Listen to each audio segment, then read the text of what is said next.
yo pienso que en el propio proceso pedagógico, en la propia organización curricular, en la propia organización de los contenidos y en la labor de administración del conocimiento que puede llegar a desarrollar un profesor, hay una especie de ojo vigilante, ¿no? O sea, es decir, que está implícito en la enseñanza misma, en los modos de transmitirla, en la disposición de un maestro y sus alumnos, en la manera en que los alumnos reciben ese saber, en el tipo de subjetividad que se está conformando, ¿sí? Porque ese ojo del poder, ese panóptico penetra epistemológicamente, por así decirlo, ¿no? Va adentrándose, insisto, de manera subrepticia a nuestro conjunto de valores, al conjunto de conductas, a la cosmovisión, etcétera, etcétera, ¿no? Y cuando menos pensamos, ya hemos sido transformados por ese dispositivo, ¿no? A veces sin plena conciencia, insisto, no siempre tiene que ser, los funcionamientos del poder no siempre son ostensivos, ¿sí? Creo que presentan mayor efectividad cuando no lo son. ¿Sí? Cuando están presentes es como cuando uno pone, no sé, cierta medicina o cierta droga, por así decirlo, mezclada en aquello que se va a tomar. O sea, no la ves, pero ahí está. ¿Sí? Creo que es mucho más efectivo ese funcionamiento, ¿no? Bueno, y también esto del panóptico tiende a modelar la conducta de los presos y va modificando su conducta y produce un tipo de sujeto. Entonces va moldeando la conducta a fin de que sea como se quiere que sea el sujeto. Y también por medio de eso pues son con cosas muy sencillas, por ejemplo un silbato, o sea, cosas así que ellos ya saben, ya para que su mente ya esté como que cuando toque tal silbato ya es hora de que es tal hora, o cuando pase esto ya, y a fin de cuentas que el individuo ya vaya sabiendo de que cuando yo escuche este sonido o esta palabra o esto significa que como una especie de conductismo, ¿no? sí, Como una especie de condicionamiento. un condicionamiento social. Pero yo pensaba, por ejemplo, que esta concepción, por ejemplo, si la prisión desarrolla un determinado tipo o de modificación de conducta, produce un tipo de sujeto, lo hace desde la perspectiva, digamos, de una razón operativa, que previsiblemente debería transformar a un sujeto, ¿no? Es decir, un centro de readaptación desde una óptica racional, estrictamente racional, supondría, sí, una verdadera transformación del sujeto, ¿no? Es decir, del delincuente que ya no va a delinquir, en fin, ¿no? Una readaptación social, incluso como el término, ¿no? Pero no es así. Es decir, hay un conjunto de condiciones dentro de los penales, dentro de las cárceles, que más bien parecen operar en un sentido totalmente contrario, ¿no? A esa finalidad, ¿no? Más bien que esa conformación del sujeto como un sujeto que ya habría pugnado su pena, un sujeto que ya habría adquirido una disciplina, un sujeto que ya se habría arrepentido, por así decirlo, pues resulta que no necesariamente es así, ¿no? ¿Por qué? Porque hay otros elementos que también tienen su propia racionalidad, pero también hay elementos que no son totalmente racionales, sino que son también emotivos, que tienen que ver en cómo se va conformando un sujeto, ¿no? No todos son llama, por así decirlo, ¿no? O sea, la prisión no funciona necesariamente así. Hoy podemos decir que nuestras prisiones en México y en muchas partes del mundo funcionan produciendo sujetos todavía más desadaptados, o sujetos que caen por muchas condiciones en desequilibrios psicológicos, en afanes psicóticos, en adicciones, etcétera, etcétera. Y esos son también otros funcionamientos del poder, los del poder interno, ¿sí? O sea, entre el poder externo, el panóptico, la vigilancia, etcétera, etcétera, ¿sí? E incluso otros poderes de fuera, ¿sí? Y el poder interno, ¿sí? Entonces producen un tipo de sujeto que para nada cumple estas expectativas de un sujeto transformado, de un sujeto arrepentido, de un sujeto que ha abandonado el pecado y ha vuelto puramente al mundo social, ¿no? Eso no existe. Habría que pensar entonces cómo operan estos dispositivos, si estos dispositivos de vigilancia, por ejemplo, no son prerrogativa exclusiva también de quien detenta el monopolio exclusivo de poder hoy en día, ¿sí? Es decir, sino como nos explicamos los controles de las prisiones, por ejemplo, ¿no? Sino como nos explicamos aquello que acontece allí, que no debería acontecer, ¿sí? Entonces hay otro tipo de fenómenos, ¿no? Pero el asunto más allá de eso es el tipo de sujeto que están construyendo, el tipo de subjetividad que están construyendo, ¿sí? Entonces este discurso lógico y racional, etcétera, etcétera, pues parece que habría que acotarlo, ¿no? Y también es un modelo característico de vigilancia y pues no solo aplica a las prisiones, sino también aplica a las cárceles, a las escuelas, asilos, fábricas, orfanatos, hospitales o cualquier lugar que tienda al control y creación de sujetos. Podríamos decir, no sé, al espacio sacerdotal, a los seminarios, ahí donde también se van construyendo las vocaciones también, ¿no? O sea, los monasterios y demás, porque también operan las mismas reglas, ¿sí? Ese control de la subjetividad, ese control de los cuerpos, esa serie de disposiciones, etcétera, etcétera, a partir del cual se espera que un sujeto adopte tales y cuales prácticas, desarrolle tales y cuales valores, etcétera, etcétera, ¿no?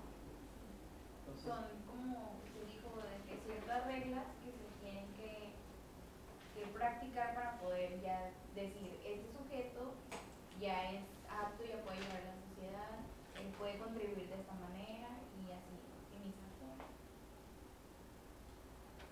El procedimiento de investigación en la Edad Media se ha impuesto a la vieja justicia acusatoria, pero por un proceso venido de arriba en cuanto a la técnica disciplinaria.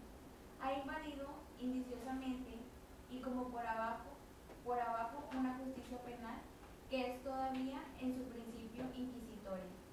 Todos los grandes movimientos de desviación que caracterizan la penalidad moderna, la problematización del criminal detrás de su crimen, la preocupación de un castigo que sea su corrección, una terapéutica, una normalización, la división del acto de juzgar entre diversas instancias que se supone medir, apreciar, diagnosticar, curar y transformar en los individuos. El sometimiento a observación prolonga naturalmente una justicia invadida por los métodos disciplinarios y los procedimientos de examen. Es decir que aquí en Foucault y en el panóptico el examen, el examinar a los sujetos está presente. Es un examinar constantemente, no es como que hoy sí te examino, mañana no, sino estar viendo en los comportamientos. Es un proceso permanente, ¿no? Sí. Que puede ser justificado como una evidencia de los aprendizajes adquiridos, ¿no? O en el caso de otras instituciones, ¿no? Como un pliegue a las instrucciones recibidas, a los comportamientos deseados, etcétera, etcétera, ¿no? Pero sí, una de las cosas que se señala ahí casi como una especie de terrorismo, ¿no? Es esta vigilancia sistémica, ¿no? De ciertos sistemas educativos, ¿no? O de ciertas prácticas pedagógicas donde mantener el control resulta esencial, ¿no? Podríamos repensar las competencias bajo esa lógica, quién sabe, es cierta forma de entender el asunto, ¿no? De evaluación continua de los aprendizajes en la dirección que es esperada. Digo, no es necesariamente malo el asunto, ¿no? Sino más bien el sentido de eso, ¿no? Del instrumento del examen o de otras técnicas pedagógicas, no como un elemento de construcción de los aprendizajes, sino más bien como un elemento de vigilancia de los aprendizajes y de vigilancia de las disposiciones de los sujetos en relación a esos aprendizajes, ¿sí? Es decir, de que no es nada más que te lo aprendas, sino cómo quiero yo que te lo aprendas y cuándo yo quiero que te lo aprendas, ¿sí? Eso que se llega a convertir en una especie de obsesión. Por ejemplo, la obsesión por determinados resultados académicos, ¿no? Por ser alumno de excelencia, por tener X renombre, etcétera, etcétera. Y eso se interioriza, ¿no? También de los padres, ¿no? Los padres, la institución, etcétera, etcétera, ¿no? el someterse a esa rigurosidad de la que incluso ciertos sujetos se pueden sentir orgullosos, ¿no? Yo estoy cualificado, yo estoy permanentemente certificado, yo tengo tales medallitas en este y este sentido, y soy muy operativo, ¿no? Estrellitas, ¿no? Pero eso sí, o sea, nos vamos acostumbrando a este proceso. Insisto, un proceso de vigilancia epistemológico pretende medir la efectividad del proceso de enseñanza-aprendizaje, pero también medir las consecuencias del aprendizaje mismo en la conducta de los sujetos, en los valores de los sujetos, en el sistema disposicional de los sujetos, y por lo tanto en la conducta esperada de los sujetos en relación a un entorno que siempre es fáctico, ¿sí? O sea, es decir, no es el aprendizaje por un lado y el mundo fáctico por el otro. No puede haber esa disociación. Tiene que existir una conexión entre ese aprendizaje y ese mundo fáctico. No sé qué opinan el resto de los compañeros al respecto. ¿Opinan? Bueno, aquí no hay exámenes, ¿verdad? Pero tampoco hay vigilancia, ¿verdad? Salvo la propia de la cámara que no voltea, la verdad, pero que debe voltear hacia allá. Sí.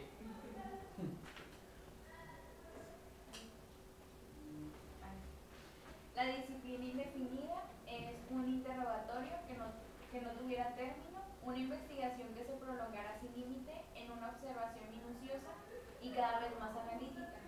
Un juicio que fuese al mismo tiempo la constitución de un expediente jamás cerrado, que era lo que ahorita estábamos comentando, que es muy importante para esto, lo que es la disciplina indefinida, el estar en constante observación, y puede ser casi como dijo por medio de un examen. Incluso pues ahí que dice la palabra expediente me recordó también como cuando tienes cuando te enfermas y que ahí viene tu historial clínico de qué alergias tienes, de que te enfermaste, la fecha en que fuiste, o sea, todo documentado de la persona.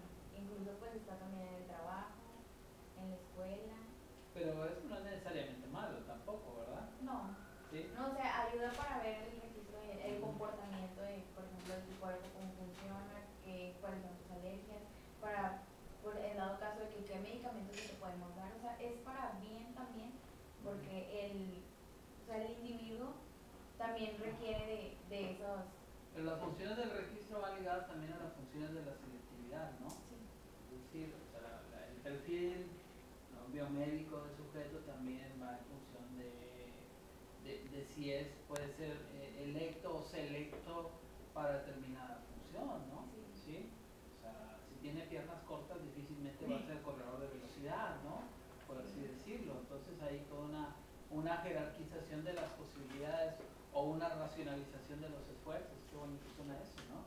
Sí. Sí, es decir, incluso desde para entrar a incluso una carrera o una facultad te piden ciertos requisitos. Claro, ese es el requisito de la selectividad, ¿no? ¿Sí? Es decir, a partir de ahí tú entras en una categoría donde teóricamente debes desarrollar todo el potencial que eres capaz de obtener, ¿no? Desarrollar tal cual, ¿no?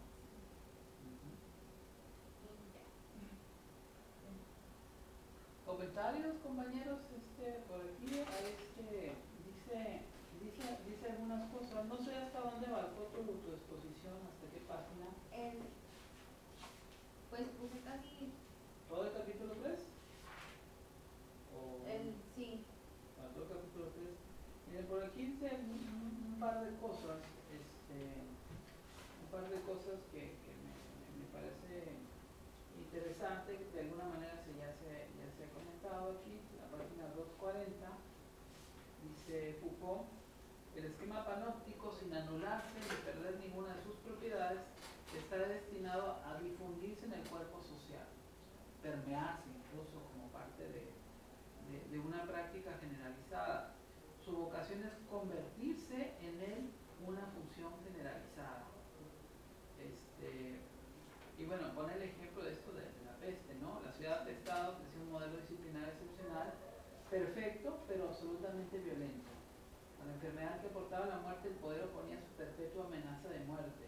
La vida estaba reducida a su expresión más simple, el ejercicio minucioso del derecho de la espada se dirigía contra El panóptico, por el contrario, tiene un poder de amplificación.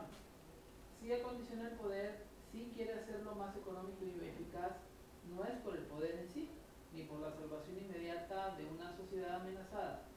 Se trata de volver más fuertes las fuerzas sociales, aumentar la producción, desarrollar la economía, difundir la instrucción, elevar el nivel de la moral pública, hacerlas crecer y multiplicar. Es decir, tiene una justificación, ¿sí? Siempre este ejercicio de esta vigilancia será, vamos a decirlo, para bien, ¿sí? Como que siempre tiene que haber, te vigilo por, como te dije, te vigilo para que estés más seguro, te vigilo para que no pasen ciertas cosas, te vigilo para... Tiene que ver con esa racionalización de los esfuerzos sociales.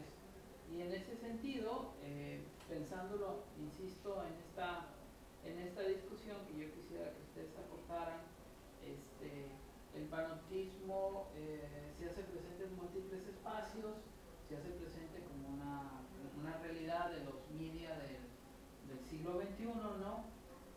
Porque lo dice aquí, o sea, página 241, el panoptismo es el principio general de una nueva anatomía política del cuerpo, de las instituciones, etcétera, etcétera, cuyo objeto y fin no son la relación de soberanía, sino las relaciones de disciplina.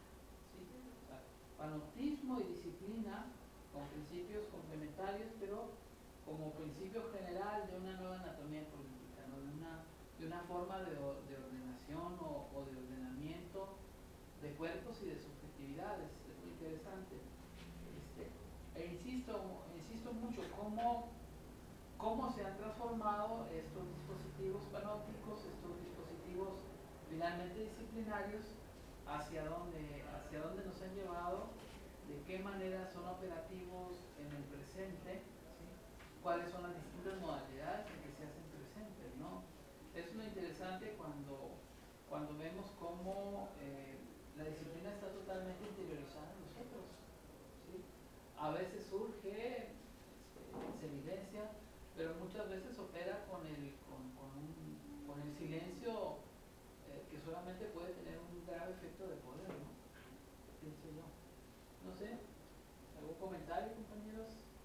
Pues suena, bueno, a mí me suena un poquito, no sé si esté bien o mal, me suena como cuando, no sé, un video, de tantos que suben a Facebook, cuando un maestro ejerce más poder sobre un alumno al pegarles o al reprenderlos de una mala manera, me imagino eso del panoptismo, ¿no? Pero ahora es al revés, los alumnos. Me suena eso, que los alumnos y ahí se basan de chequen los registros de las cámaras para que vean que ejercemos poder, como que siento que pueden ser más reprimidos ahora los maestros o las personas o las instituciones, aunque no sea tan agravante la situación. Sí, porque la ecuación de poder o la relación de poder ya no era, digamos, en el sentido clásico, ¿no? Hay un lugar incuestionable de poder que es el de la autoridad del maestro, y entonces lo que hace el maestro por definición está bien. Eso se ha transformado, claro, ¿no? Antes era como que solo el ojo del maestro o del alumno. Ese era el panóptico. Pero ahora los de abajo, pues con toda esta tecnología, puedes ver como que el de arriba se siente vigilado también. Exactamente. O todas las conductas de que ahora ya puedes sacar el celular para grabar, de que si el maestro se equivocó, si el maestro dijo tal cosa, si el maestro dijo lo y lo haces viral rápidamente, ¿no? Sí. También ese es el asunto, se ha perdido toda noción de la intimidad, ¿no? En todos los sentidos, y más bien es la exposición, ya será otro tema ese, más bien lo que fundamenta lo político es la exposición de lo privado, ¿sí? Justamente, y eso que tiene efectos también muy fuertes, ¿no? También, ¿no? Lo privado a veces tiene efectos más fuertes que lo público, por así decirlo, ¿no? Pero sí, aquí justamente aquí menciona la parte final, ¿no? Haciendo una especie de meta